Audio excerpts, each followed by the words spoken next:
ہم novel start کرتے ہیں حالم، جس کی ایپیسوڈ 57 ہے۔ صرف ایک تصویر۔ وان فاتح کی باڈی وومن نے مسکرا کے گروپ کو دیکھا اور کہا، جہاں گروپ ہکا بکا کھڑا تھا اور فاتح بالکل ٹھہر کے اسے دیکھنے لگا، وہاں گروپ کے لڑکے لڑکیوں کے چہروں پہ بے یقینی بھری خوشی پھیلی۔ وہ دوڑ کے اس طرف آئے، اسرا اور فاتح میکانیکی انداز میں ساتھ ساتھ ہوئے، چہروں پہ خود بخود مسکراہٹیں طاری کر لیں۔ لڑکے دائیں بائیں کھڑے ہو گئے، تالیاں ان دونوں کے آگے آ گئی۔ Smile every one. وہ اب سیلفی سٹک بلند کیے مسکرا کے تصاویریں اتار رہی تھی۔ تصویریں کھنچوا کے لوگ ہاتھ ملاتے اور ہٹ جاتے۔ دونوں میاں بیوی مسکرا کے تصویر کھنچوا رہے تھے۔ پارٹی میں دیگر مہمان مڑ مڑ کے ان کو دیکھ رہے تھے۔ وہاں رش سا لگ گیا تھا۔ آخری شخص ہٹا تو تالیہ نے سٹک نیچے کر لی اور خوش اخلاقی سے بولی، آپ کو تصاویر ہمارے فیس بک پیج سے مل جائیں گی، ایکسکیوز اس ناؤ۔ اور ساتھ ہی مڑ کے ان دونوں کو آگے چلنے کا اشارہ کیا۔ فاتح نے مسکرا کر ہجوم کے ساتھ ہاتھ ہلایا اور مڑ گیا۔ اسرا نے مٹھیاں بھینچ رکھی تھیں مگر چہرے پہ جبری مسکراہٹ تھی۔ رش ادب سے چھٹ گیا اور وہ تینوں محفوظ گوشے کی طرف چلے آئے۔ وہ ایک دفعہ پھر سے ریلنگ پہ ہاتھ رکھ کے جھک کے نیچے دیکھنے لگی۔ جب تھوڑی دیر بعد وہ اس کے قریب آ کھڑا ہوا، آئی ایم سوری تاشا، وہ چونک کے سیدھی ہوئی۔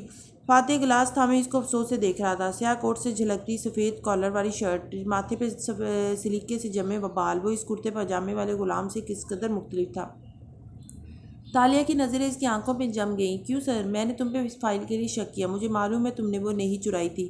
ڈھیر سارے آنسو ایک دم اس کے حلق میں جمع ہوئے مگر وہ خشک آنکھوں سے مسکرائی، کیا معلوم واقعی چرائی ہو۔ فاتح نے مسکرا کے شانے اچکائے اور گلاس سے گھونٹ بھرا، پھر ناپسندیدگی سے چپ چاپ گلاس واپس رکھ دیا۔ اس کی ذائقے کی حس متاثر ہو چکی تھی، پتہ نہیں کیوں۔ آپ چاہتے ہیں میں وہ گھر خرید لوں؟ میں نے ایسا کب کہا؟ وہ انجان بن گیا۔ تالیہ چند لمحے اس کی آنکھوں کو دیکھتی رہی۔ آپ کا سب سے بڑا مسئلہ کیا ہے اس وقت سر؟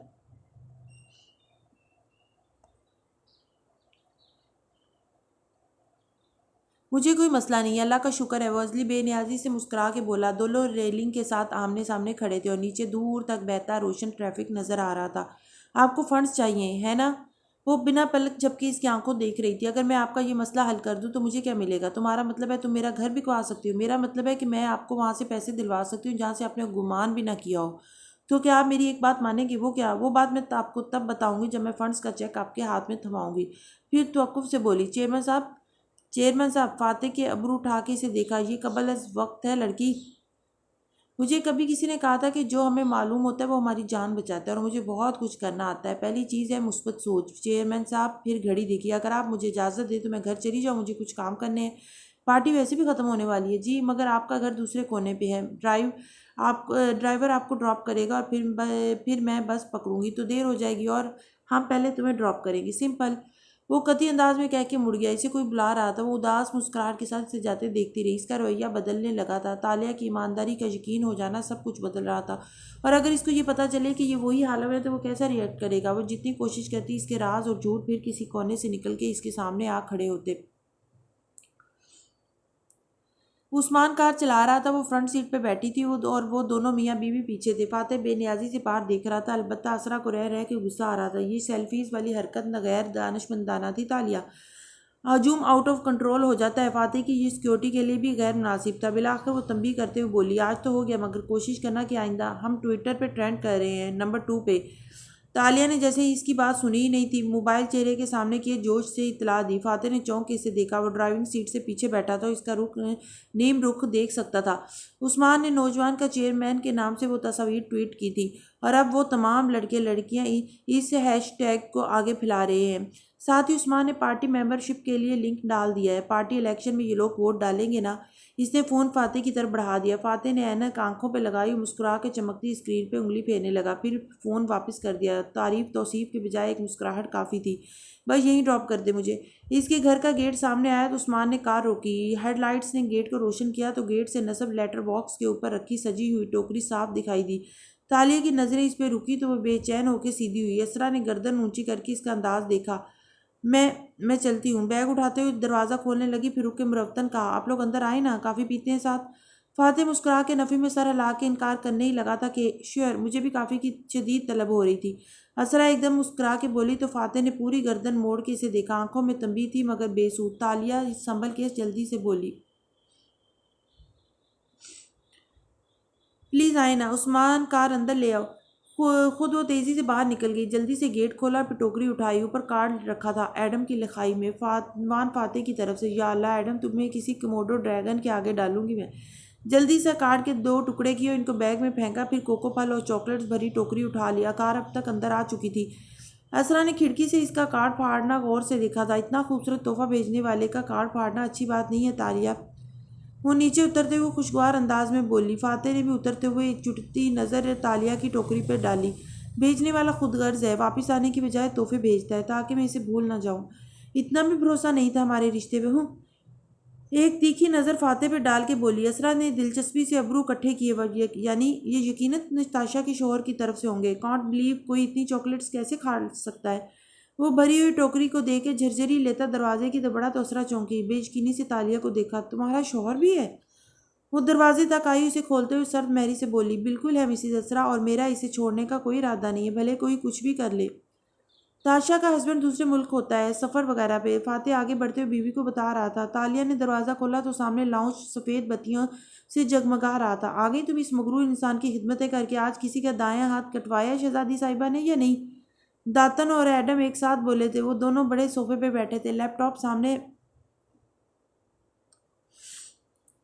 رکھا تھا اور ایک بڑا سا کیک آدھا کھایا پڑا تھا۔ تالیہ نے ان کو بری طرح گھورا اور سامنے سے ہٹی۔ پیچھے سے فاتح، اسرا، عثمان اندر داخل ہوئے تو جہاں داتن کا چمچ پلیٹ میں آ گرا وہیں ایڈم ہکا بکا سا کھڑا ہوا۔ ایڈم تم یہاں؟ ان تینوں کو جھٹکا لگا تھا۔ ایڈم کی زبان جیسے گم ہو گئی، ٹکر ٹکر ان کا چہرہ دیکھنے لگا۔ یہ لیانا صابری ہے، میری دوست، اور ایڈم سے میری حال ہی میں بہت اچھی دوستی ہوئی ہے۔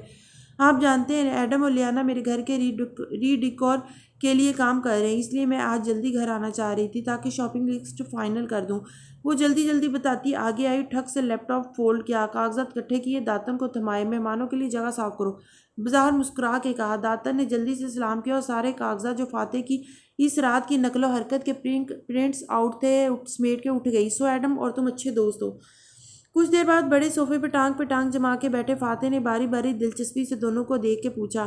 عثمان بھی گاہے بگاہے چبھتی ہوئی نظر ایڈم پہ ڈالتا تھا۔ وہ شرمایا گھبرایا ہوا کم اعتماد لڑکا نہیں لگ رہا تھا جو پچھلے ماہ وان فاتح کا باڈی مین بننے آیا تھا۔ یہ تو ایک اچھا لباس پہنے پر اعتماد اور پرسکون سا نوجوان لگتا تھا۔ جی مسز اسرا کا شکریہ کہ انہوں نے مجھے ایڈم سے متعارف کروایا۔ تالیہ سامنے والے صوفے پہ بیٹھی تھی، ایڈم قریب تھا، بس جبری مسکراہٹ کے وضاحت دینے لگی۔ اسرا کے لیے مزید خود کو روکنا مشکل تھا، دلچسپی سے پوچھنے لگی، تو تمہارا شوہر اس کی بات کرتے ہیں؟ کچن میں کھڑی داتن نے گردن گھما کے اور ایڈم نے پوری آنکھیں نکال کے تالیہ کو دیکھا۔ جی پوچھیے۔ تالیہ اسرا کو دیکھ رہی تھی جو ٹھوری تلے بند مٹھی جمائے دلچسپی سے مسکرا رہی تھی۔ تمہارا شوہر کہاں ہے؟ جیل میں، قید میں؟ داتن اور ایڈم ایک ساتھ بولے تھے۔ داتن تو زیر لب بولی مگر ایڈم کا ٹھنڈا سانس لے کر فاتح کو دیکھ کے قید میں کہنا سب کو سنائی دیا۔ قید میں؟ فاتح نے ابرو اٹھائے۔ شادی سے بڑی قید کیا ہو سکتی ہے بھلا؟ تالیہ دانت پہ دانت جما کے جبرن بولی۔ شادی قید تو نہیں ہوتی، تم ایسا کیوں سمجھتی ہو؟ وہ حیران ہوا، پھر نظر گھما کے کونے میں رکھی کوکو پھل کی ٹوکری کو دیکھا۔ تو کیا وہ واپس نہیں آئے گا؟ وہ واقعی اپنی باڈی وومن کی ساری شادی کے لیے فکر مند ہوا۔ بھلا دینے والوں کی واپسی مشکل ہے سر۔ ایڈم نے سنجیدگی سے اسے دیکھا۔ میں کافی لاتی ہوں۔ تالیہ جلدی سے کہہ کے اٹھی۔ ایڈم کو تادیبی نظروں سے گھورا بھی صحیح مگر وہ اسی سادگی سے ان دونوں کو دیکھ کے کہہ رہا تھا، تالیہ کا شوہر ہر ہفتے ان کو چاکلیٹ سے بھری ٹوکری بھیجتا ہے مگر خود واپس آنے سے انکاری۔ آپ ایسے شخص کو کیا کہیں گے؟ شاید مجبور۔ فاتح کے نے محتاط انداز میں شانے اچکائے۔ کسی کے بارے میں یوں ججمنٹ پاس کرنا اچھا نہیں لگتا ویسے۔ وہ کچن میں آئے، جلدی جلدی چولہے پہ پانی رکھنے لگی۔ داتن اس کے قریب کھسکی اور خسرگوشی کی۔ یہ کیا کہہ رہا ہے؟ اگنور کرو۔ وہ نظر ملائے بغیر تیز تیز کام کر رہی تھی۔ سر مجھے آپ سے ایک بات پوچھنی تھی۔ ایڈم نے بات کا رخ بدلا۔ صوفے کی پشت پہ بازو پھیلائے بیٹھے فاتح نے حوصلہ افزا انداز میں سر کو خم دیا۔ پوچھو۔ آپ اپنے ملاقہ والے گھر میں کم ہی رہتے ہیں؟ کم؟ ہم تو سال میں 2-4 دفعہ ہی وہاں جاتے ہیں۔ اسرا نے شانے اچکائے، نظریں کچن میں کھڑی تالیہ پہ جمی تھی۔ آپ نے اس سے پہلے کبھی یہ گھر کسی کو کرائے پہ دیا تھا؟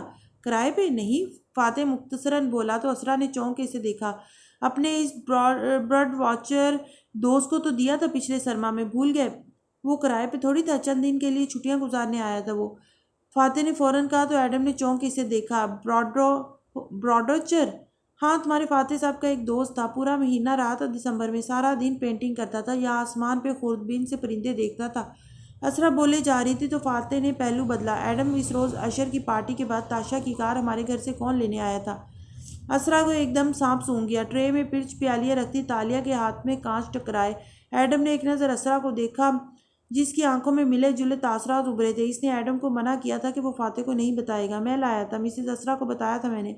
ان سے باقاعدہ اجازت لی تھی شاید، بلکہ میم کو میرے چیتالیہ کے لیے یہ کام کرنا اچھا لگا تھا اور اس کام کے انہوں نے مجھے زائد پیسے بھی دیے تھے تنخواہ کے علاوہ۔ کیوں سر؟ کوئی خاص وجہ ہے کیا؟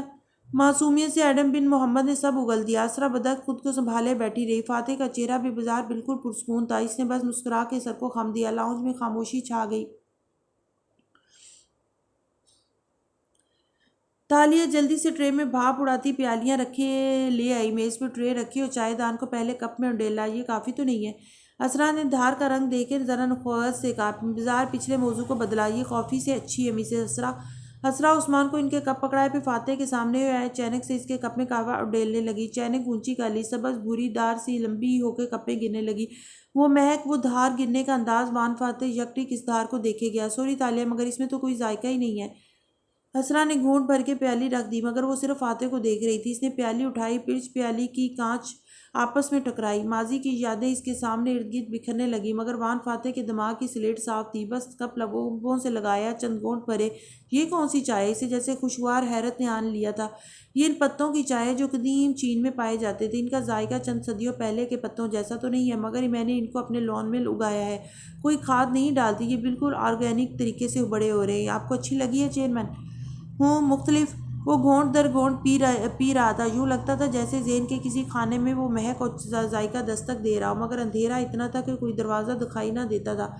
وہ لوگ جس وقت رخصت ہوئے، تالیہ نے گھر کا دروازہ بند کیا اور آندھی طوفان کی طرح ان دونوں کی طرف آئی۔ تم نے وہ ٹوکری میرے گھر کے باہر رکھ دی، کیوں؟ اور اسرا پہ شک کیوں دلوایا ان کو؟ اور آپ کب تک ان سے چھپاتی رہیں گی کہ ان کی بیوی ان کو دھوکہ دے رہی ہے؟ میں ان کی کسی لڑائی کی وجہ نہیں بننا چاہتی۔ تم نے وہ ٹوکری کیوں وہاں رکھی تھی؟ کیونکہ ان کا حکم تھا کہ اس کو آپ کے دروازے پہ رکھنا ہے۔ مجھے کیا معلوم تھا کہ آپ انہیں ساتھ لے آئیں گی؟ ہمیں تو یہ بھی معلوم نہیں کہ تم اس کے ساتھ اپنی تصاویر ٹویٹ کر رہی ہوگی۔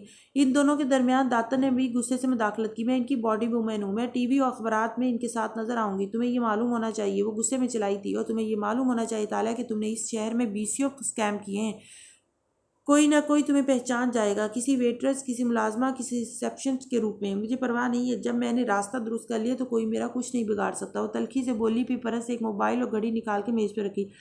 اگر تم دونوں نے اپنی جرح مکمل کر لی ہو تو اس واچ پہ کام کرو، اس کا جی پی ایس ڈیٹا نکالو اور معلوم کرو کہ وہ اس رات کہاں گیا تھا۔ برہمی سے کہتی اس نے لیپ ٹاپ کھولا اور صوفے پہ بیٹھی۔ وہ دونوں خاموشی سے اس کے دائیں بائیں بیٹھ گئے۔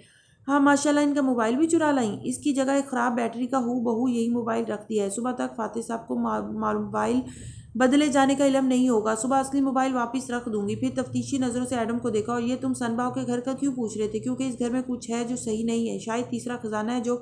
سٹاپ اٹ ایڈم، اس نے غصے گھورا۔ کوئی خزانہ نہیں ہے وہاں، میں نے کم اپنی زندگی ان خزانوں کے پیچھے تباہ کی ہے، پھر اب تم ان خزانوں کے پیچھے پڑ گئے ہو۔ میں وہ گھر ان کو واپس کر رہی ہوں۔ ایڈم اس بات پہ پریشان ہو گیا۔ اچھا، کل آپ کی چھٹی ہے، ہم دونوں ملاقہ جاتے ہیں۔ آپ اس رات کا سراغ لگانا اور میں خزانے کا۔ اگر میں کل ناکام ہو گیا تو ٹھیک، ورنہ آپ وہ گھر ان کو ابھی واپس نہیں کریں گی۔ اس نے گھور کے ایڈم کو دیکھا۔ ایک دن، صرف ایک دن ہے تمہارے پاس، جو کرنا ہے کر لو۔ داتن خاموشی سے کی بورڈ پہ انگلیاں چلاتی رہی۔ وہ دونوں اپنی باتوں میں بھول جاتے تھے کہ وہ ان کے ساتھ ہے اور ان کے کسی خاص راز سے ناواقف ہے۔ یہ رہا وان فاتح کا روٹ۔ داتن نے اسکرین سامنے کی۔ وہ پولیس اسٹیشن سے نکل کے پیدل چلنے لگا۔ وہ ان گلیوں کو عبور کر کے اس گلی کے اس گھر میں گیا۔ کافی دیر وہ یہاں رہا، پھر وہ باہر نکلا اور اسکرین پہ بنے نقشے پہ سرخ لکیر بنی آ رہی تھی۔ داتن انگلی پہ اس لکیر پہ پھیرتی بولتے جا رہی تھی۔ پھر وہ سڑک کنارے اس جگہ پہ رکا، یہاں ٹیلی فون بوتھ ہے، شاید میں اس جگہ کو پہچانتی ہوں۔ اس نے کوئی کال کی، عثمان کو کال کی تھی انہوں نے؟ ایڈم تیزی سے بولا۔ عثمان نے ذکر کیا تھا اس رات، فاتح صاحب نے اسے کال کر کے مجھے پیسے بھیجنے کو کہا تھا۔ کس چیز کے پیسے؟ داتن نے سوچتے ہوئے اسے دیکھا۔ ایڈم چپ کر رہا، بس ایک نظر کوکو پھل کی ٹوکری پہ ڈالی۔ یہ گھر… تالیہ نے اس گھر پہ انگلی رکھی۔ مجھے اس گھر جانا ہے، وہ سوچتے ہوئے ایک عزم سے بولی۔ بہت سے سوالوں کے جواب ملنے والے تھے۔ گھر آتے ہی فاتح سنجیدہ چہرے کے ساتھ کمرے کی طرف بڑھ گیا تو اسرا کا دل بری طرح دھڑکا، مگر پھر بڑے حوصلے سے گردن کڑا کے پیچھے آئی۔ تمہیں کیا ہوا؟ بذا لا علمی سے پوچھا۔ تم نے مجھ سے جھوٹ کیوں بولا؟ تاشا کار پک کرنے نہیں آئی تھی اور تم جانتی تھی۔ وہ دونوں ہاتھ پہلوؤں پہ جمائے سامنے کھڑا اسے چبھتی ہوئی نظروں دیکھ رہا تھا تاکہ تم میرے بھائی پہ الزام نہ لگاؤ۔ اگر میں تالیہ پہ شک نہ کرتی تو تم فوراً سارا ملبہ میرے بھائی پہ گرا دیتے۔ وہ تو میں نے تب بھی گرا دیا تھا، تم چپ ہو گئی تھی نہیں اسرا؟ وہ نفی میں سر ہلا رہا تھا، ماتھے پہ بل پڑے اور رنگت سرخ ہو رہی تھی۔ تم نے مجھ سے غلط بیانی کی، تم اپنے کسی ملازم کو بچا رہی تھی، یا شاید وہ جیسے چونکا، شاید خود کو۔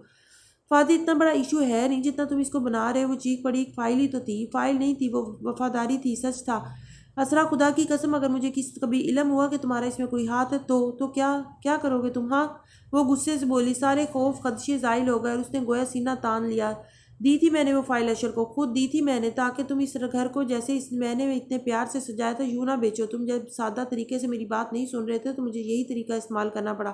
ہاں دیا ہے میں نے تمہیں دھوکہ، لیکن صرف تمہاری محبت میں۔ کیا کرو گے تم؟ ہاں، چھوڑ دو گے مجھے؟ وہ تو تم تب سے چھوڑ رہے ہو جب سے آریانہ کھوئی ہے، میری بیٹی کے ساتھ۔ ہماری شادی بھی کہیں کھو گئی ہے فاتح، تم بھی کھو گئے ہو۔ آنسو اس کی آنکھوں سے ٹپ ٹپ گرنے لگے۔ غصے سے بولتے بولتے ایک دم رو پڑی۔ وہ بالکل سن کھڑا صدمے سے اسے دیکھ رہا تھا۔ تم اتنی ناخوش ہو میرے ساتھ کام سے؟ وہ افسوس سے کچھ کہہ نہیں پا رہا تھا۔ دکھ اتنا شدید تھا کہ دل کٹ گیا تھا۔ جب تم میری ہر بات اور دلیل سننے کے دروازے ہی بند کر دو گے فاتح تو بتاؤ تمہارے گھر والے کہاں جائیں؟ ہم کس سے فریاد کریں؟ میری ایک بیٹی کو تمہاری سیاست نے مار دیا، میری باقی بچوں کو خطرے میں مت ڈالو۔ یہ فکرہ بار بار سن کے بھی تم نظر انداز کر دیتے ہو کیونکہ تم کسی سے نہیں ڈرتے، مگر واللہ میں ڈرتی ہوں، اور میں تمہیں یہ الیکشن نہیں لڑنے دوں گی۔ یاد رکھنا۔ اس نے تنفر سے فاتح کو دیکھتے ہوئے مٹھیوں سے آنسو رگڑے پیر پٹکتی باہر نکل گئی۔ وان فاتح کی رنگت بالکل سفید ہو گئی تھی۔ دکھ اور صدمہ بہت شدید تھا۔ وہ چپ چاپ باہر آیا اور سیڑھیاں چڑھنے لگا۔ اوپر زینوں کے قریب سرے پہ آریانہ اپنا سفید فراک پھیلائے بیٹھی تھی۔ اسے اوپر آتے دیکھ کے بولی، آپ کو ہمیشہ سے ماما پہ شک تھا، ہے نا؟ تالیہ کو صرف اس لیے الزام دیتے تھے کیونکہ آپ یہ ماننا نہیں چاہتے تھے کہ آپ کی بیوی ایسا کر سکتی ہے۔ اب آپ اس شادی میں کیسے رہیں گے یہ جانتے ہوئے بھی کہ وہ آپ سے یوں خیانت کر سکتی ہے؟ تمہیں آریانہ یوں جانا نہیں چاہیے تھا۔ وہ درست کہتی ہے، تمہارے ساتھ ہمارا رشتہ بھی کہیں کھو گیا ہے۔ وہ سوگواریت سے کہتا زینے چڑھتے گیا۔ وہ اس وقت کسی سے بات نہیں کرنا چاہتا تھا، آریانہ سے بھی نہیں۔ جدید ملاقہ میں رات بھر بارش ہوئی جس کی وجہ سے صبح سارا شہر دھلا دھلایا سا کھڑا تھا۔ سڑکیں گیلی تھی اور درختوں کے پتے قطروں سے جگمگا رہے تھے۔ ایسے میں تالیہ اس سہانی صبح ایک سڑک کنارے چلتی جا رہی تھی۔ لمبی اسکرٹ پہ سفید منی کوٹ پہنے، بالوں پہ ترچھا ہیٹ جمائے وہ موبائل پہ جی پی ایس کے بتائے رستے کا تعاقب کرتی احتیاط سے قدم بڑھا رہی تھی۔ وان فاتح کا اس رات کا سارا روٹ اس کے سامنے تھا۔ سفر اپنے اختتام کو تھا۔ ایڈم کو اس نے سن باؤ والے گھر میں چھوڑ دیا تھا کیونکہ وہ ابھی تک ان تاروں کے پیچھے لگا ہوا تھا اور خود تنہا یہاں آئی تھی۔ داتن کے ایل میں ہی تالیہ نے گزشتہ رات اسے ایک نیا کام تھما دیا تھا۔ تم نے اوپو ریسرچ کرنی ہے میری موٹی دوست، یعنی کہ مخالف امیدوار کی تحقیق کروانی ہے۔ داتن نے پھر سے پوچھا۔ ہاں داتن، جب بھی کوئی الیکشن شروع ہوتا ہے تو سب سے پہلے مخالف امیدوار کی ریسرچ ہی کی جاتی ہے۔ کوئی اسکینڈل، کوئی جرم، کوئی کچھ بھی ایسا ڈھونڈنا ہوتا ہے جو اس کے خلاف استعمال کیا جا سکے۔ لیکن عثمان اور پوری کمپین ٹیم ہم پہلے ہی فاتح کے مخالف امیدواروں پہ ریسرچ میں لگا ہوا ہے، اس لیے ہم ان کے اوپر سرچ نہیں کریں گے تو پھر کس پہ کریں گے؟ داتن نے حیرت سے اسے دیکھا۔ شہزادی تاشا ایک ناز سے مسکرائی تھی۔ اس پہ جس پہ دوسرے سارے امیدوار ریسرچ کر رہے ہوں گے، یعنی وان فاتح بن رامزل پہ۔ تالیہ، تم اپنے امیدوار کے راز ڈھونڈنا چاہتی ہو؟ داتن کو جیسے صدمہ ہوا۔ صرف اس لیے کہ اگر میں ڈھونڈ سکتی ہوں تو کوئی اور بھی ڈھونڈ سکتا ہے، اور اگر دوسروں کو وہ راز مل جائے تو ہم ان کا مقابلہ کیسے کریں گے؟ فاتح کے فنانشل ریکارڈز، اسکینڈلز، دوست وغیرہ سب کی چھان بین کراؤ اور جو بھی ملے مجھے بتاؤ۔ دوسرے امیدواروں کے ریسرچز اور تم میں فرق ہے داتن۔ اگر وہ وان فاتح کا کوئی مجرمانہ راز ہے تو صرف تم اس کو ڈھونڈ سکتی ہو، کیونکہ وہ مسکرا کے بولی، it takes a thief to catch a thief. داتن نے بس افسوس سے اس کی ہٹ دھرمی کو دیکھا۔ تعمیل اس کی مجبوری تھی۔ دوستوں کی محبت کبھی کبھی انسان کو خود اپنی حدود کو آزمانے پہ مجبور کر دیتی ہے، اور اب تالیہ وہاں ملاقہ کی گلیوں میں جی پی ایس کو دیکھتی بھٹکتی پھر رہی تھی۔ سڑک پہ ٹریفک تیز رفتاری سے گزر رہا تھا۔ وہ صاف دیکھ سکتی تھی زیبرا کراسنگ عبور کرتے لوگوں کی دائیں بائیں مڑتی گردنیں، ڈرائیو کرتے لوگوں کے کانوں سے لگے ہینڈز فری، ان کے ہلتے لب۔ سڑک کنارے اخبار کھولے میں بیٹھے محمد لوگ۔ ایسے میں وہ ایک اندر گلی کی طرف مڑ گئی۔ گلی آگے جا کے تنگ ہو گئی۔ اس کی دیواریں نیلی اینٹوں کی بنی تھی۔ وہ اینٹوں پہ ہاتھ پھیرتی قدم بڑھا رہی تھی۔ کہیں ٹوٹا کانچ اس کے پوروں سے ٹکرایا، کہ کوڑے دان کے کھلے دہانے کے اندر ٹوٹا ہوا گملہ رکھا تھا۔ اس گملے میں 3 فروزی پھول کھلے تھے۔ ایک موڑ مڑی، وہاں قطار میں دروازے تھے چھوٹے چھوٹے مکانوں کے۔ وہ حساب سے ایک کے سامنے رکی اور دستک دینے کو ہاتھ اس پہ رکھا تو وہ کھلتا چلا گیا۔ کسی نے اسے بند کیوں نہیں کیا تھا؟ اندر چھوٹی سی راہداری تھی جس کے سرے پہ اسٹینڈ رکھا تھا۔ تالیہ نے ہیڈ اسٹینڈ پہ رکھا اور احتیاط سے اندر داخل ہوئی۔ کوئی ہے؟ ہیلو! چوکنے انداز میں پکارتی وہ قدم قدم آگے بڑھنے لگی۔ گھر خاموش تھا اور پراسرار بھی۔ اس کی دیواروں پہ قدیم ملاقہ کی خوشبو بسی تھی۔ لگتا تھا اس کے فرش تلے بھی صدیوں پرانے راز دفن ہوں گے۔ دوپہر کے باوجود وہاں روشنی خاصی مدھم تھی۔ ایک دم دروازہ بند ہونے کی آواز آئی تو وہ کرنٹ کھا کے مڑی۔ راہداری میں کوئی نہیں تھا اور اسٹینڈ خالی تھا۔ اس کا ہیڈ وہاں نہیں تھا۔ تالیہ کا ہاتھ اپنے پرس میں رینگ گیا۔ آہستہ سے اس نے ننھا ٹیزر نکالا، ننھا سا آلہ جو کرنٹ لگا کے بے ہوش کرنے کے کام آتا ہے، اور اسے پکڑے آگے بڑھی۔ کون ہو تم اور سامنے کیوں نہیں آتے ہو؟ اونچی آواز میں پوچھا۔ پھر ایک دیوان خانے میں داخل ہوئی تو وہ بھی سنسان پڑا تھا۔ سامنے فرشی نشست بچھی تھی اور اوپر ایک شیلف میں کتابیں رکھی تھیں اور چند عجیب و غریب چیزیں، پتھر اور سونے سے بنے جانور، سیپیاں، موتی اور ٹرانس میں چلتی کتابوں کی شیلف تک آئی۔ وہاں قدیم جلدوں والی کتابیں سجی تھیں اور ہر دوسری پہ پمبورو لکھا نظر آتا تھا۔ جانے کتنے برسوں کی شکار بازوں پہ لکھی ساری کتب یہاں جمع کر دی گئی تھی۔ تو کسی شکار باز کا گھر تھا۔ کیا اس زمانے میں بھی وہ تھے؟ اور اگر تھے تو فاتح وہاں اس سے ملنے کیوں آیا تھا؟ کیا اپنی یادداشت کا علاج پوچھنے؟ ہوا کے جھونکے کی جیسی آواز آئی تو ایڑیوں پہ گھومی۔ خالی کمرے کے وسط میں میز پہ اس کا سفید ہیٹ رکھا تھا۔ تالیہ مراد کی ریڑھ کی ہڈی میں سرد لہر دوڑ گئی۔ اتنی خاموشی سے کون اس کا ہیٹ وہاں رکھ گیا؟ وہ اونچا سا بولی۔ ہاتھ کی اتنی مہارت سے چیزوں کو غائب اور حاضر صرف دو لوگ کر سکتے ہیں، جادوگر اور چور۔ تم کیا ہو؟ وہ خالی دیوار سے سوال پوچھ رہی تھی۔ لگتا تھا وہاں کوئی نہ تھا۔ سانس لینے کی آواز تک نہ آتی تھی۔ میں دونوں ہوں، شہزادی تاشا بنت مراد راجہ۔ آواز عقب سے آئی تو کرنٹ کھا کے گھومی۔ بغلی دروازے کی چوکھٹ پہ وہ کھڑا تھا، سینے پہ ہاتھ باندھے مسکرا رہا تھا۔ تالیہ کی ششدر نظریں اس کے ننگے پیروں سے اوپر اٹھتی گئیں۔ شب خوابی کے ٹراؤزر اور گاؤن میں سامنے بیلٹ سے گرا لگائے وہ چمکتی آنکھوں سے اس کو دیکھ رہا تھا۔ لمبے بھورے بال اور وہ چمکتی آنکھیں جن کو برسوں سے پہچانتی تھی۔ تالیہ مراد ساکت رہ گئی۔ ٹیزر آہستہ سے ہاتھ سے چھوٹا، فرش پہ جا گرا۔ تم بھی شکار باز تھے؟ اتنے سال گزر گئے اور تم نے مجھے کبھی نہیں بتایا کہ تم شکار باز تھے؟ وہ بے یقینی سے سامنے کھڑے شخص سے اٹک اٹک کے مخاطب تھی۔ کیا تمہیں کبھی سمجھ نہیں آیا کہ میں تمہیں یتیم خانے میں شہزادی کیوں کہا کرتا تھا؟ پتری تالیہ، ذوالکفلی دھیرے سے بولا تھا۔ وہ ابھی تک منجمد تھی۔ سنباؤ کے آنگن میں تازہ صبح پھیلی تھی۔ صحن اب برابر ہو چکا تھا اور اینٹیں کب کی سوکھ چکی تھی۔ ایسے میں ایڈم بن محمد آستینے چڑھائے تار کو باہر نکال رہا تھا۔ تار کیاری میں دبی تھی اور اب اس نے مٹی سے لتھڑے ہاتھوں سے اسے پورا نکال لیا تھا۔ پھر اس کا تعاقب کرتا ہوا اس دیوار تک آیا جہاں دوسری تاروں کے ساتھ وہ بندھی تھی۔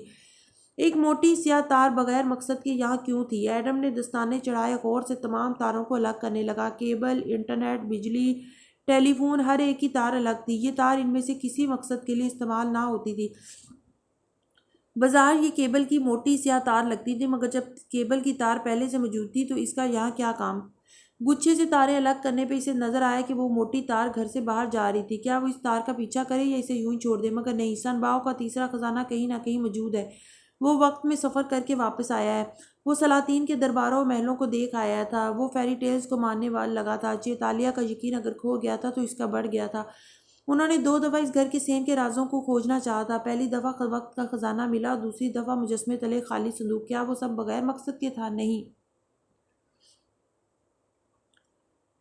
وہ سب تیاری تھی، یقیناً کسی تیسرے خزانے کی۔ ایک عزم سے اس نے دستانے اتارے اور اندر جا کے ہاتھ دھوئے، پھر گھر سے باہر نکل آیا۔ سیاہ تار گھروں کی دیواروں سے گزرتی بجلی کے کھمبے تک جا رہی تھی۔ وہ اتنی خوبصورتی سے دیواروں اور درختوں میں کیموفلاج کی بنائی گئی تھی کہ دور سے دکھائی نہ دیتی تھی۔ ایڈم پیدل چلتا اس تار کا پیچھا کرتا گیا۔ وہ اگلی گلی میں داخل ہو کے اس سے بھی آگے مین روڈ پہ نکل گئی۔ وہاں کھمبوں سے گزرتی سڑک کے پار جاتی دکھائی دے رہی تھی۔ کوئی عام تار یوں اتنی دور تک نہیں جایا کرتی۔ ہر گزرتا لمحہ ایڈم کی ایکسائٹمنٹ میں اضافہ کر رہا تھا۔ سڑک عبور کر کے وہ سامنے آیا جہاں کاروباری مرکز سا بنا تھا۔ ایک طرف پارک تھا اور سامنے کی تار میں 3 اونچے اونچے ہوٹل کھڑے تھے۔ وہ تار ایک ہوٹل تک جا رہی تھی۔ ایڈم تیز تیز قدم اٹھاتا اس کے پیچھے چلتا آیا۔ ہوٹل کی عقبی دیوار سے گزرتی وہ پیچھے اس طرف چلی گئی جہاں کمروں کی عقبی کھڑکیاں تھیں اور سپلٹ یونٹس لگے تھے۔ ایڈم نے گردن اٹھا کے دیکھا، وہاں تار کو مہارت سے پینٹ کر دیا گیا تھا اور وہ بالکل ڈھکی چھپی نظر آ رہی تھی، لیکن وہ اتنا دیکھ سکتا تھا کہ وہ 5ویں منزل کے کمرے کی دیوار تک جا کے غائب ہو گئی تھی۔ یقیناً دیوار میں کوئی سوراخ کر کے اسے کمرے کے اندر گھسایا گیا تھا۔ تعاقب یہاں تک ختم ہو جاتا تھا۔ اب آگے وہ کیا کر سکتا تھا؟ احتیاط سے کمرے کی پوزیشن نوٹ کی اور پھر ہوٹل کے اندر چلایا، سنجیدہ شکل بنائے سیدھا اوپر گیا۔ 5ویں منزل پہ آ کے وہ اس طرف آیا جہاں وہ کمرہ تھا۔ بند دروازے پہ ڈو نوٹ ڈسٹرب کا سائن لگا تھا۔ وہ ابھی متعامل سا وہاں کھڑا ہی تھا کہ سامنے ٹرالی دھکیلتے ہوئے بیرا چلا آیا تھا۔ کچھ چاہیے آپ کو سر؟ ہاں، وہ ایڈم گڑبڑایا۔ یہ لیانا صاحبہ کا کمرہ ہے، جلدی میں یہی نام ذہن میں آیا۔ سر، یہ ہوٹل کا پریزنٹیشنل سویٹ ہے، یہاں خاص مہمان ٹھہرا کرتے ہیں اور ہم ان کی معلومات یوں نہیں دے سکتے۔ اوکے فائن، مجھے شاید چوتھے فلور پہ جانا تھا، وہ جلدی سے کہتا تیزی سے لفٹ کی طرف بڑھ گیا۔ ہوٹل سے نکلتے اس نے قدم ایک بجلی کے کام والی دکان کی طرف بڑھا دیے۔ وہ آتے وقت کیاری میں دبی تار کے سرے کا ایک بال بھر لمبا ٹکڑا کاٹ لایا تھا۔ دکان پہ جاتے ہی اس نے وہ سیاہ سانپ جیسا ٹکڑا کاؤنٹر پہ رکھا۔ یہ کس چیز کی تار ہے؟ لگی لپٹی کے بغیر پوچھا۔ یہ کیبل کی تار ہے، بلکہ سیلز مین نے الٹ پلٹ کے بغور جائزہ لے۔ 1 منٹ۔ اس نے چاقو سے تار کو کاٹا اور اندر لگی رنگ برنگی پتلی تاروں کو علیحدہ کیا۔ یہ کیبل ہے سر، اس کو باہر سے موٹا سیاہ کھول چڑھا کے کیموفلاج کیا گیا ہے۔ ایڈم نے گہری سانس لی۔ سے معلوم ہو گیا تھا کہ وہ کس چیز کی تار ہے، اور وہ برڈ واچر، پرندے دیکھنے والا، اس تار کے ذریعے سارا دن گھر میں بیٹھ کے کیا دیکھتا تھا؟ کم سے کم پرندے نہیں۔ مجھے ایک DVR ادھار پہ مل سکتا ہے؟ اس نے معصوم شکل بنا کے پوچھا۔ اس کے دونوں ہاتھ بے جان گود میں دھرے تھے اور وہ گھٹنے ملائے شل سی دوزانوں بیٹھی تھی۔ سامنے کھڑا ذوالکفلی اس کی طرف پشت کیے دیا سلائی رگڑ رہا تھا۔ تو آپ شکار بازوں کے سربراہ ہیں؟ اتنے برس گزر گئے اور مجھے کبھی پتہ نہیں چل سکا۔ وہ جیسے صدمے میں تھی۔ پتہ چلنا ضروری بھی نہیں تھا، میں نے اپنا کام کرنا تھا، تم نے اپنا۔ دیا سلائی رگڑنے سے ہی آگ کا بھڑکتا ہوا ننھا سا شعلہ جل اٹھا۔ ذوالکفلی جھکا، دیوار پہ نصب سیڑھیوں کی مانند سٹینڈ کی آخری شیلف پہ رکھی موم بتی کو سلگایا۔ آپ جانتے تھے کہ میں کون ہوں؟ اس نے گلہ آمیز نظروں سے اس کی پشت کو دیکھا۔ تم 15ویں صدی کے ملاکہ کی شہزادی تالیہ بنت مراد ہو، جس نے بعد میں اپنا نام تاشا رکھ ڈالا تھا۔ تاریخ کی کتابوں میں مجھے تالیہ کی بڑی بہن لکھا جاتا ہے۔ اگر آپ کو حقیقت معلوم ہے تو اس کا مطلب ہے کہ آپ بھی وقت کے مسافر رہے ہیں۔ نہ صرف میں وقت کا مسافر ہوں، بلکہ اپنے زمانے کے وقت کے مسافروں کی یادداشتیں میرے پاس محفوظ ہوتی ہیں۔ کیا اب ہم اس شخص کی بات کریں جس کی بات تم کرنے آئی ہو؟ وہ جھک کے ایک موم بتی جلا رہا تھا۔ موم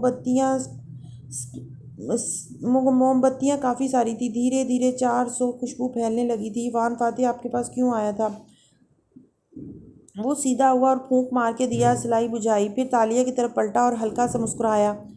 اپنی یادداشت کے بارے میں سوال کرنے۔ کیا اس کی یادداشت واپس آ سکتی ہے؟ وہ بے قراری سے آگے ہوئی۔ لمحے بھر کو دل دھڑکنا بھول گیا تھا۔ میں تمہیں وہی بتاؤں گا جو اس کو بتایا تھا۔ وہ بوتل دیکھ رہی ہو؟ ذوالکفلی نے نظریں تالیہ پہ جمائے رکھی، انگلی سے شیلف کی طرف اشارہ کیا۔ اس کی نگاہیں اسی طرف اٹھی۔ وہاں شیشے کی ننھی بوتلیں رکھی تھیں، ان میں سفید دھوئیں جیسا مائع بھرا تھا۔ ان میں سے پہلی والی وان فاتح کی ہے۔ اس کی یادداشت وقت کی قید میں ہے۔ جس دن اس کو 3 سوالوں کا جواب مل جائے گا، یہ بوتل خالی ہو جائے گی۔ کون سے 3 سوال؟ وہ یک ٹک ان ننھی بوتلوں کو دیکھنے لگی۔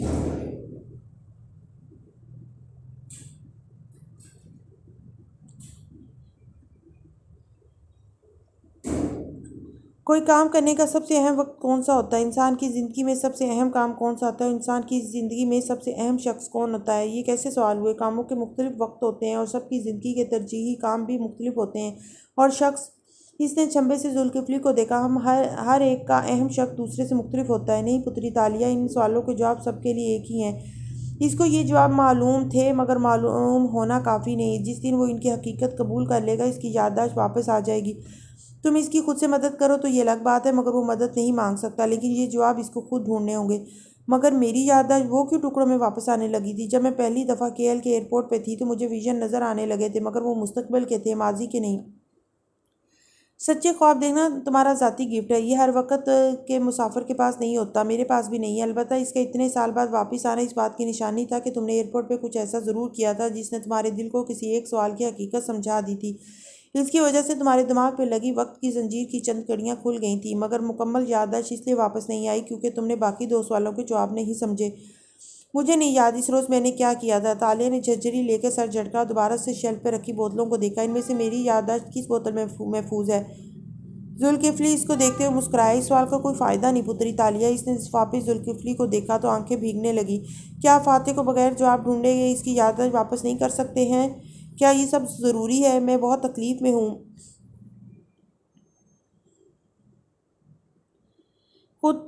خود تکلیف میں ہے مگر اس کو علم نہیں، ہر جادو کی قیمت ہوتی ہے جو چکانی پڑتی ہے۔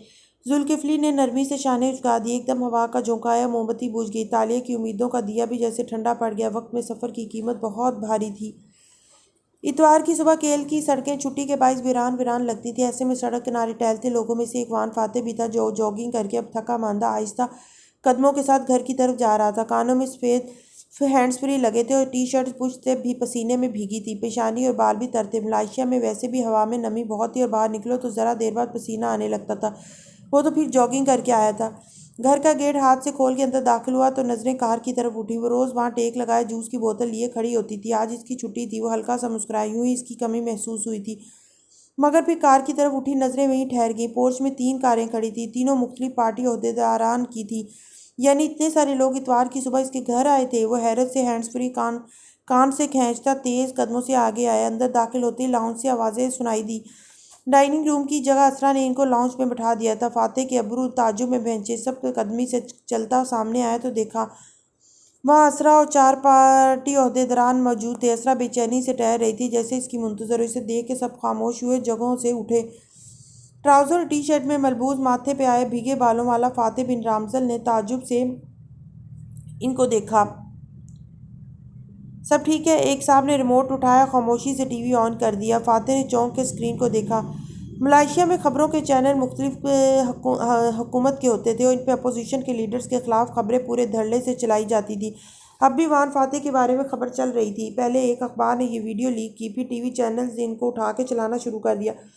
سارا میڈیا آپ کے خلاف بول رہا ہے اس وقت۔ فاتح رک کے خبر دیکھنے لگا۔ واشر کی پارٹی کی ویڈیو تھی اور فاتح گول میز پہ بیٹھا مسکرا کے گفتگو کرتے ہوئے کہہ رہا تھا، تو پھر کیا ہم بھی صوفیہ رحمان والے کام شروع کر دیں؟ وہ استہزائی انداز میں مسکرا کے ساتھ والے دوست سے پوچھ رہا تھا۔ وزیر اعظم صاحبہ تو وہ خاتون ہیں جو انتہائی کرپٹ ہیں، ایسی عورتوں کو گولڈ ڈگر کہا جاتا ہے۔ تم چاہتے ہو کہ میں بھی گولڈ ڈگر بن جاؤں؟ یونو میری بیوی میرے ساتھ بیٹھی ہے، محظوظ انداز میں کہنے والے لوگ گول میز والے دوستوں نے کہکا لگایا۔ اسرا اور اشر کو بھی اس ویڈیو میں ہنستے ہوئے دیکھا جا سکتا تھا۔ لاؤنج کے سرے پہ کھڑا فاتح ایک دم ہنس پڑا۔ یہ کس نے بنائی؟ اسرا نے ٹی وی بند کیا اور تادیبی انداز میں سے گھورا۔ فاتح یہ ہنسنے کی بات نہیں ہے، تم نے صوفیہ رحمان کو گولڈ ڈگر کہا ہے اور ساتھ میں میرا بھی حوالہ دیا، اس کا مطلب یہی ہوا کہ تم نے صوفیہ کے ایک امیر آدمی سے شادی پہ چوٹ کی ہے۔ اسرا تیز بولتی سامنے آئی، میں کہہ رہا تھا کہ میں بھی گولڈ ڈگر بن جاؤں، یعنی ایک بیوی کو چھوڑ کے کسی اور امیر عورت سے شادی کر لوں۔ یہاں الیکشن کے فنڈز کی بات ہو رہی تھی، مگر لوگوں کو سیاق و سباق نہیں معلوم۔ اس نے فوراً وضاحت دی۔ رات کی جھڑپ ایک دم دونوں بھول گئے تھے۔ فاتح صاحب، سارا میڈیا آپ کے خلاف بول رہا ہے، وہ آپ کے اس کمنٹ پہ بات کر رہے ہیں، سوشل میڈیا پہ ٹویٹس کر رہے ہیں کہ آپ نے ہر متعلقہ عورت کی بے عزتی کی ہے۔ پھر عثمان پریشانی سے بولا، سر ہم بہت بری طرح مشکل میں پھنس گئے ہیں، آپ کا امیج خراب ہو رہا ہے، اب ہم کیا کریں؟ فاتح لمحے بھر کو خاموش ہوا، تاثرات سنجیدہ ہو گئے، پھر قدم چلتا قریب آیا۔ ویل، میرا یہ مطلب نہیں تھا، بہرحال اب جو ہونا تھا ہو گیا، مگر یہ ویڈیو بنا کے لیک کس نے کی؟ وہ معاملے کی سنگینی کا احساس کر کے سوچ میں پڑ گیا تھا۔ سر شاید ہم کبھی نہ جان سکیں کہ یہ کس نے کی، اور اس وقت اہم صرف یہ ہے کہ ہم اس مسئلے سے کیسے نکلیں۔ عثمان فکر مندی سے کہہ رہا تھا، اس کے چہرے سے شائبہ تک نہیں ہوتا تھا کہ ویڈیو اس نے خود بنائی تھی۔ وہ سب فاتح کو اسی فکر مندی سے دیکھ رہے تھے۔ اس نے گہری سانس لی۔ اخبارات، چینل، سوشل میڈیا اس کو اس وقت لان تان کر رہے ہوں گے، وہ احساس کر سکتا تھا۔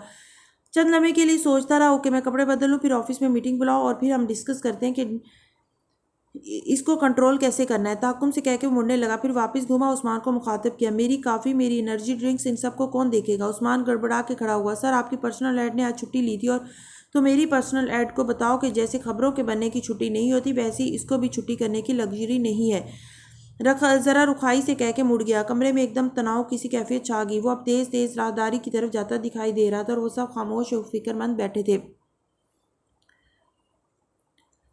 لوگ ہر گزرتے پل کے ساتھ فاتح کو فکر مند ہوتے محسوس کر سکتے تھے۔ ملاقہ کی صبح باسی ہو رہی تھی، دھوپ نکل آئی تھی اور حبس ہونے لگا تھا۔ وہ سرخ حویلی میں داخل ہوئی تو راہداری پار کرتے ہی برآمدے میں لیپ ٹاپ کے سامنے بیٹھا ایڈم نظر آیا۔ اسے دیکھ کے وہ جوش سے اٹھا، جیسے کچھ بتانے لگا، پھر اس کا تھکا چہرہ دیکھ کے رکا۔ آپ کو ملاقہ ملا وہ گھر؟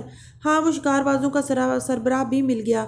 اس نے پست لہجے میں مختصر روایات سنائی، ساتھ وہ بے دلی سے اپنی چیزیں بھی اکٹھی کر رہی تھی۔ اوہ، تو کیا تھے وہ 3 سوال؟ ایڈم میں ابھی بات کرنے کی پوزیشن میں نہیں ہوں۔ عثمان نے واپس بلایا، آفس میں کوئی مسئلہ ہو گیا، مجھے فلائٹ پکڑنی ہوگی، تم آ رہے ہو؟ نہیں، میں وہ پھر جلدی سے لیپ ٹاپ اس کی طرف پھیرتا بتانے لگا، یہ دیکھیں مجھے کیا ملا۔ ہینڈ بیگ میں چارجرز وغیرہ ڈالتی تالیہ نے مڑ کے چڑتی نظر اس پہ ڈالی۔ اسکرین پہ ویڈیو کھلی تھی، ایک پرتعیش کمرے کا اندرونی منظر جہاں نفاست سے بیڈ بنے تھے اور خالی صوفے دکھائی دے رہے تھے۔ وہ تار ایتھرنیٹ کیبل تھی جو ایک قریبی ہوٹل کے ایک کمرے کے اندر جاتی ہے اور وہاں کوئی خفیہ جاسوسی کیمرہ نصب ہے کسی بلب یا گلدان وغیرہ میں۔ یہ انتہائی ہائی ڈیفینیشن کمرہ ہے، جو آدمی یہاں رہتا تھا یقیناً اس نے یہ تار لگائی تھی تاکہ اس کمرے کے مکین پہ نظر رکھ سکے۔ میں تمہیں بتانا بھول گئی تھی، صبح میں نے فاتح صاحب کو میسج کر کے پوچھا تھا اس براڈ واچر کے بارے میں۔ وہ کہہ رہے تھے وہ کسی خفیہ سرکاری ایجنسی کا کارندہ تھا اور اسے کسی ہوٹل میں کسی پہ نظر رکھنے کے لیے یہ گھر چاہیے تھا۔ کوئی ہیروئن سمگلر تھا شاید جو اس کمرے میں رہائش پذیر تھا۔ چلو جی، ایڈم کے کندھے ڈھلک گیا۔ آپ مجھے صبح بھی بتا سکتی تھی، مگر ایڈم وہ بندہ تو سال پہلے پکڑا گیا اور اس کمرے میں اب تو وہ رہتا بھی نہیں ہے۔ اسرا کو معلوم نہ تھا کہ یہ گھر میرے پاس ہے تو میرے پوچھنے پہ فاتح صاحب نے صاف صاف بتا دیا۔ ہاں مگر کیمرہ تو اس نے نہیں اتارا نا؟ کیمرہ تو موجود ہے ایڈم، تم فضول اس وقت میں وقت ضائع کر رہے ہو۔ اس کمرے میں کوئی نیا آدمی آ کے ٹھہرتا ہوگا، تم اس پہ نظر رکھ کے کیا کرو گے؟ اس نے بیگ کی زپ بند کرتے ہوئے بیزاری سے کہا، مجھے نہیں معلوم، کچھ سوالوں کے جواب صرف وقت دے سکتا ہے، مگر چیتالیہ میں بتا رہا ہوں اس کمرے میں کچھ ہے۔ اوہ ایڈم تم، آپ کو دیر ہو رہی ہے، وہ بے مروتی سے کہہ کے دوبارہ اسکرین کے سامنے جم گیا۔ تالیہ نے افسوس سے اسے دیکھ کے سر جھٹکا اور بیگ اٹھا کے مڑ گئی۔ جتنی جاسوسی کرنی ہے اس خالی کمرے کی کر لو، ایک ہفتے بعد میں اس گھر کو واپس کر رہی ہوں۔ خفگی سے پکارتی اب باہر جا رہی تھی۔ ایڈم ڈی وی آر سے بڑی سیاہ تار اور لیپ ٹاپ کے سامنے بیٹھا اب پوری دلجمی سے اس کمرے کو دیکھ رہا تھا۔ وہ خالی تھا، نہ کوئی حرکت نہ کوئی زینت، صرف ایڈم بن محمد کا یقین تھا جو اس کے ساتھ تھا۔ کچھ تو ہے اس کمرے میں۔ چھٹی کے باوجود آج بی این کا آفس دھیرے دھیرے لوگوں سے بھرتا جا رہا تھا۔ جس کو خبر ملی کہ متوقع چیئرمین کی ذاتی ویڈیو لیک ہوئی ہے وہ فکر مندی سے آفس آ گیا۔ کیا اشر اور کیا فاتح سب کا کانفرنس روم میں اکٹھے ہو گئے۔ فاتح اور اشر کے علاوہ جو تیسرا امیدوار چیئرمین کا الیکشن لڑ رہا تھا وہ بھی وہیں موجود تھا۔ الیکشن پارٹی صدارت کا آپس کا معاملہ تھا اور اگلے ماہ ہونے تھے، مگر یہ مسئلہ بی این پارٹی کے ایک سیاستدان کا تھا جس کے خلاف مخالف حکومتی پارٹی کے عہدیداران دھڑا دھڑ بیان دے رہے تھے۔ سوشل میڈیا پہ اور لبرل لوگ الگ محاذ کھلے کھڑے تھے۔ صوفیہ رحمان نے بھی ٹویٹ کر دی تھی کہ وان فاتح سے اس طرح کے ذاتی حملے کی تو امید نہیں تھی۔ اس کے علاوہ میں اس پہ کچھ نہیں کہوں گی، ہم اس طرح کی نان سینس کو ڈگنیٹی سے نظر انداز کرنے والے خاندانی لوگ ہیں، جیسے کہ قرآن پاک میں اللہ تعالیٰ نے فرمایا ہے کہ جب لغو باتوں کو دیکھو تو وقار سے نظر انداز کرو، اللہ ہمارے لیے کافی ہے۔ سب کانفرنس روم میں اکٹھے تھے، سوٹ وغیرہ کے برعکس سب ٹی شرٹس اور جینز ٹراؤزرز میں تھے۔ اسی وقت کسی نے یہ ٹویٹ پڑھ کے سنائی۔ فاتح جو گول میز کی ایک مرکزی کرسی پہ بیٹھا تھا اس بات پہ استہزاء سے سر جھٹکا، اچھا اور میرے ملک کے لوگوں کا امانت والا پیسہ کھاتے ہوئے قرآن یاد نہیں آتا؟ یہ اچھا طریقہ ہے دین کا کارڈ کھیلنے کے لیے۔ وہ شدید بیزار لگ رہا تھا، 2 گھنٹے سے ہر جگہ یہ بات اسے تروڑ مروڑ کے پیش کی جا رہی تھی کہ اس پہ بڑھتا دباؤ ناقابل برداشت ہوتا جا رہا تھا۔ تبھی دروازہ کھلا اور تالیہ نے گردن نکال کے اندر جھانکا۔ وہ جیسے بھاگم بھاگ ہانپتی ہوئی جہاں پہنچی تھی۔ فاتح کی نظر اس پہ پڑی تو ابرو بھینچے بس ہاتھ سے کپ لبوں تک لے جانے کا اشارہ کیا۔ وہ کافی مانگ رہا تھا اور برے موڈ میں لگ رہا تھا۔ تالیہ نے جھٹ اس بات میں سر ہلایا، دروازے کے پیچھے غائب ہو گئی۔ کانفرنس روم میں سارے سیاستدان اور عہدیداران ایک ساتھ بول رہے تھے، ہر کوئی فکر مندی کا اظہار کر رہا تھا یا آنے والے خطرناک حالات کی طرف اشارہ کر رہا تھا۔ فاتح نے بیزاری سے ان سب کو دیکھا۔ حل بتاؤ مجھے، حل کیا ہے اس کا؟ وہ لیڈر آف اپوزیشن تھا، اس کا روب، اس کا تنتنا لمحے بھر کے لیے سارے میں خاموشی چھا گئی، پھر ایک صاف کنگارے اور اپنی طرف سے تجویز پیش کی۔ فاتح بیزاری سے سننے لگا، ان کے خاموش ہوتے ہی اشر کہنے لگا، میرا خیال ہے ابھی اس اسکینڈل سے نکلنے کا بہترین طریقہ۔ تالیہ ٹرے لیے اندر داخل ہوئی، یہ ہے کہ آپ پریس کانفرنس کر کے کہیں کہ ویڈیو ڈائریکٹریٹ ہے آپ کے مختلف فکروں کو ملا جلا کے ایسے پیش کیا کہ جیسے آپ صوفیہ کی بات کر رہے ہیں۔ تالیہ ٹرے لیے فاتح کے قریب آ رکی، جی سر، ہم ایسے فارنزک ایکسپرٹ میڈیا پہ لائیں گے جو یہ ثابت کریں گے کہ ویڈیو جعلی ہے، نہیں یہ جھوٹ ہوگا۔ تو پھر ایک اور صاحب بولے، آپ سادہ الفاظ میں معذرت کر لیں، معذرت کر لینا لوگوں کو خاموش کرا دے گا، معاملہ ٹھنڈا پڑ جائے گا، 2 دن میں لوگ بھول جائیں گے۔ دس ساؤنڈز گڈ۔ بات فاتح کے دل کو لگی۔ میں ٹویٹ کر کے معذرت کر لیتا ہوں اور کہہ دیتا ہوں کہ میرا یہ مطلب نہیں تھا، میں عورتوں کی عزت کرتا ہوں، یہ بات دوسرے سیاق و سباق میں کہی گئی تھی، یہ بہتر ہے۔ اشر نے اس بات میں سر ہلایا، مگر ٹویٹ کی جگہ پریس کانفرنس بہتر رہے گی۔ پریس کانفرنس میں صحافی سوال در سوال کر کے شرمندہ کریں گے، نہیں ویڈیو پیغام جاری کر دیتے ہیں، زبانیں بند ہو جائیں گی۔ فاتح نے ناک سے مکھی اڑائی، وہ اب بھی ڈسٹرب تھا مگر ظاہر نہیں کر رہا تھا۔ پھر گردن ترچھی کر کے ٹرے اٹھائی، تالیہ کو دیکھا، رکھ دو میز کی طرف اشارہ کیا۔ تالیہ اپنی جگہ سے نہیں ہلی، ٹرے پکڑے کھڑی رہی۔ رکھ دو، اس نے قدرے بیزاری سے اونچا دہرایا، مگر وہ ٹرے پکڑے کھڑی غور سے سوچتی نگاہوں سے اسے دیکھ رہی تھی۔ کانفرنس روم کی بھنبھناہٹ قدرے کم ہوئی۔ لوگ بات روک کے فاتح کی باڈی وومن کو دیکھنے لگے جو ٹرے لیے اس کے سر پہ کھڑی تھی۔ تاشا، فاتح نے دبی آواز میں غصے سے کہا، وہ پہلے اتنے مسئلوں میں تھا، اوپر سے آپ ہنسے تھے۔ وہ اسے غور سے دیکھ کے بلند سا بولی، کیا میں شرط لگا سکتی ہوں کہ آپ ہنسے تھے؟ کمرے میں خاموشی چھا گئی۔ سچویشن ایک دم آکورڈ ہو گئی۔ سب تالیہ کو دیکھ رہے تھے اور وہ اپنے باس کو جو اسے ایسے دیکھ رہا جیسے اس کا دماغ چل گیا ہو۔ میں کدھر ہنسا تھا؟ صبح جب آپ نے ویڈیو پہلی دفعہ دیکھی تھی تو آپ ہنسے تھے، ہے نا؟ وہ ٹرے اٹھائے آہستہ آہستہ قدموں سے آگے بڑھنے لگی جیسے کمرے میں ٹہل رہی ہو۔ فاتح کی پیشانی کے بل غائب ہونے لگے۔ وہ ایک دم ٹھہر کے اسے دیکھنے لگا۔ آپ کا پہلا ری ایکشن کیا تھا جب آپ نے وہ ویڈیو دیکھی تھی؟ سر، میں شرط لگا سکتی ہوں آپ دل کھول کے ہنسے ہوں گے۔ وہ ٹرے اٹھائے چلتی جا رہی تھی، سب کی نگاہیں اس کا تعاقب کر رہی تھی۔ انسان کا پہلا رد عمل سچ ہوتا ہے، لوگوں کے بارے میں پہلا امپریشن حقیقت ہوتا ہے۔ آپ بعد میں تو مصلحت پسند لوگوں کے ہجوم نے آپ کو پریشان کرنا شروع کر دیا ہوگا، یقیناً، مگر آپ جانتے ہیں پہلی دفعہ بے فکری سے کیوں ہنسے تھے؟ وہ گول میز کے ساتھ گولائی میں چلتی جا رہی تھی۔ اب وہ فاتح کی بالکل سیٹ میں رکھی کرسی کے پیچھے جا کھڑی ہوئی، نظریں باس پہ جمی تھی کیونکہ آپ اپنے الفاظ پہ شرمندہ نہیں تھے۔ آپ نے وہی کہا جو آپ کے دل کی آواز تھی۔ میں ایک متعلقہ لڑکی ہونے کے ناطے کسی کے بارے میں ایسی بات نہیں کہوں گی، مگر میں ہوں، آپ ہیں۔ میں ہوتی تو معافی مانگتی، مگر آپ اس بات کی معافی کیوں مانگنے جا رہے ہیں جس کے لیے آپ شرمندہ ہی نہیں ہیں؟ وہ اب ٹرے اٹھائے کرسیوں کے ساتھ سے گزرتی گولائی میں رخ میں چلتی قریب آ رہی تھی۔ اس کی نظریں فاتح پر تھی اور فاتح کی اس پہ۔ سر، آپ کو لوگوں نے اس لیے ووٹ دیا تھا کیونکہ آپ کو ان کی باتیں پسند تھیں، چاہے غلط چاہے صحیح، چاہے بہادری چاہے منہ پھٹ ہونا، لوگ ہر طریقے سے آپ کی باتیں پسند کرتے تھے۔ جو بھی کہیں لوگوں کو پسند تھا۔ آپ وہ بات کہتے تھے جن پہ آپ کا سچا یقین ہوتا تھا۔ میں ہوتی تو شرمندہ ہوتی اور معافی مانگتی، کیونکہ میں تو بہت سے لوگوں سے ڈرتی ہوں۔ آپ تو کسی سے نہیں ڈرتے، تو آپ کیوں معافی مانگیں گے؟ جب آپ کے عوام غلاموں کی طرح معاشی قید کی زنجیروں میں جکڑے ہوں تو ان کو ایسا لیڈر چاہیے ہوتا ہے جو بندھارا کے سامنے میز کرسی پہ بیٹھ کے ان کی آنکھوں میں دیکھ کے اسے غلط کہہ سکے۔ ایسا شخص صحیح معنوں میں آزاد ہوتا ہے، اور یہ کافی آپ کو بوجھل کر دینے والی کافی چھوڑ کے چائے پہ منتقل ہو جانا چاہیے جو ہر بوجھ سے ہلکی اور تازہ دم کرنے والی ہے۔ ٹرے سامنے رکھے اور فاتح کی آنکھوں میں دیکھتے ہوئے چینک کپ میں اڈیلی اس کی نظریں قہوے کی سنہری دھار پہ اٹھیں، اور وہ گرتی دھار، وہ سنہرا رنگ، وہ اتنا مانوس سا کیوں لگتا تھا؟ چائے لیجیے چیئرمین صاحب، دوسروں کو بلند آواز میں چیئرمین صاحب سنوا کے اس نے پھر پیالی سامنے رکھی اور ٹرے اٹھائے دروازے کی طرف بڑھ گئی۔ سب ایک دم خاموش ہو گئے۔ مینی خیز نظروں کے تبادلے ہوئے۔ اشر نے سوچنے والے انداز میں باہر جاتی تالیہ کو دیکھا اور فاتح، اس نے خاموشی سے کپ اٹھایا، 2 گھونٹ بھرے اور پھر تیسرا اور کپ خالی کر کے رکھا۔ ویسے بات تو ٹھیک ہے، صوفیہ رحمان سے بڑی گولڈ ڈگر عورت اس ملک میں پیدا نہیں ہوئی۔ عثمان، پریس کو بلواؤ، میں جا کے ان کو دیکھتا ہوں۔ وہ کرسی دھکیلتا اٹھا اور شرٹ کے کفل کے بٹن کھولنے لگا۔ چہرہ ایک دم پرسکون ہموار ہو گیا۔ مشیر گھبرا کے دیکھا، مگر سر رکے۔ فاتح صاحب، معذرت کرنا بہتر، مگر سر، یوں جارحانہ انداز۔ بہت سی آوازیں بلند ہوئیں، لیکن وہ کپ موڑ کے آستینے چڑھاتا ابرو بھینچے دروازے کی طرف بڑھ گیا۔ اسے معلوم تھا کہ اسے کیا کرنا ہے۔